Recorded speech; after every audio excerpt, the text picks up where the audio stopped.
Hello guys, it's Moses from OC Hognoses, and in today's video, I'm just going to do a free tip Friday. Yeah, I'm just going to give you a few little tips of what things that I do and things that help me out as a snake keeper.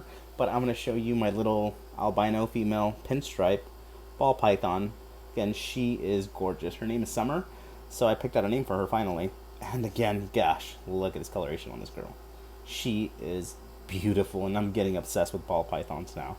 Again, I don't think it's a great beginner pet snake. I feel like they're a little bit more complicated to care for.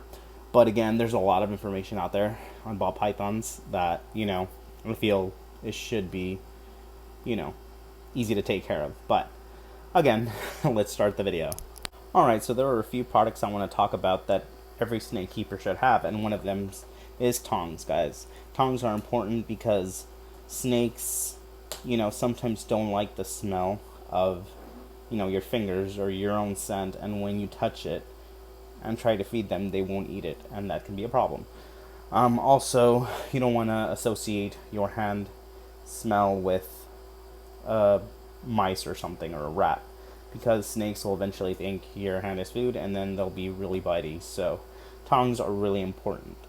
So get yourself a pair of tongs. Another thing that you should have is hand sanitizer. Why? Because you don't know what your snakes have. Sometimes you don't know if one of them is sick or something, so you want to make sure you hand sanitize every time you touch a different snake. You don't want something to be carried on to another snake. So hand sanitizer is a key essential thing to have as a snake keeper. Again, you want to be sanitized, you want to be clean every time you touch one of your snakes. So people think that, snakes might carry something or something like that, but at the end, you might be the one that carries something. You might be the one that's spreading things. So you want to be sure that you're sanitized and you're clean before you touch one of your snakes. Alright guys, so one thing that I feel is really important is ReptiSafe.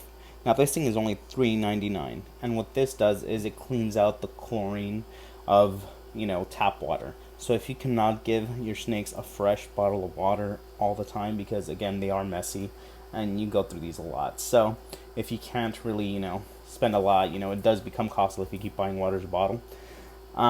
Get ReptiSafe, and you put you put tap water here, you put 2 drops in one of these, and it cleans out the water. So that's something that's really, really helpful, and it really helps with your snakes, because again, you want to give them good clean water, and that's really, really, really important. Alright, so another important one for me is Repti Calcium. Again, it's only $8.99 from what I purchased this from, and it does last a long time. I'm starting to give these every 3 weeks to my snakes, and again, it's really good for them. It makes them really active. It's really healthy for them. They really need this. So what I pretty much do, sometimes it gets a little complicated, is sometimes people don't like dipping the mouse in this, because it comes out when the mouse is wet or something, or it gets really, clotted, and then the snake doesn't like the smell. It becomes a whole hassle. So what I do is when I defrost my mice, in something like this, I put my mice in there, and, with the water, while it's thawing out, I put the powder in there, and the water, gets all calcified. So when it's defrosting, mice is absorbing the calcium, and when you take them out and feed them, then it's not a problem, and they get the calcium they need. Again, Repti Calcium is really, really important for snakes too, especially when you're breeding. It helps calcify the eggs, so this is important, guys. Again, do the best that you can for your snake, and just understand that they're not out in the wild. You have them here in an enclosure. They're not getting all the vitamins they need, and again, make sure you give them what they need. So again, this is for me the best way of doing it while I'm defrosting the mice. I put the calcium in there. Again, the water, gets mixed with the calcium, and the mouse absorbs it, and then I feed them to them like that, and they eat it with no hesitation. So again, yeah, important. Alright, so for me, Febreeze is really important because, again, my hog noses are really, really smelly. Their poop and their pee stink like heck. So the time they poop and pee, you will notice it because they smell. Those of you that have hog noses know what I'm talking about. They cannot hide it. Ball pythons, yeah, they smell too, but they're not as strong. It takes a little while for them to smell. Kenyan sand boas, they don't smell at all. So when they poop and pee, theirs doesn't smell at all. So that's one of the reasons I feel like they're really great pets, because again, they're not messy, they don't stink, they don't have smelly poop. So that's the reason I have this, because of my hog noses. I got to spray the room so it won't stink as much. And for me, it's really important. Again, those that have hog noses and know that horrific smell.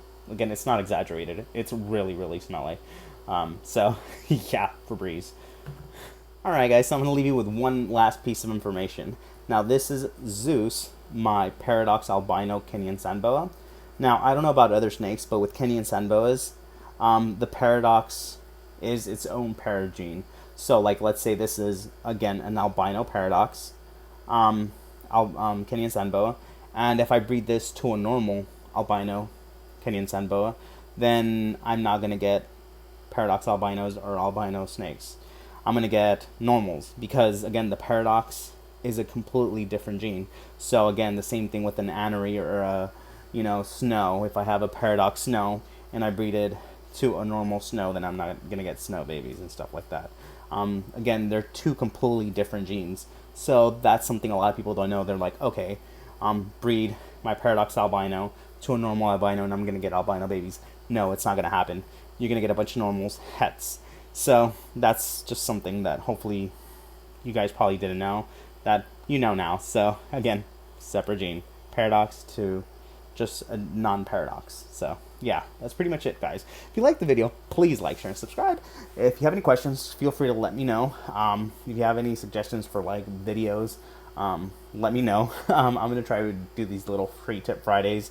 And yeah, that's pretty much it, guys. Again, follow me in OC_hognoses. Share this video.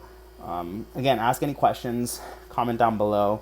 If you just want to talk about snakes and stuff like that. Again, I like being part of the community and just being friendly with people. I made a lot of friends through this, so again, it's awesome. And thank you guys for all your support and everything. So thank you for everything, and I will see you guys in the next video. So peace out.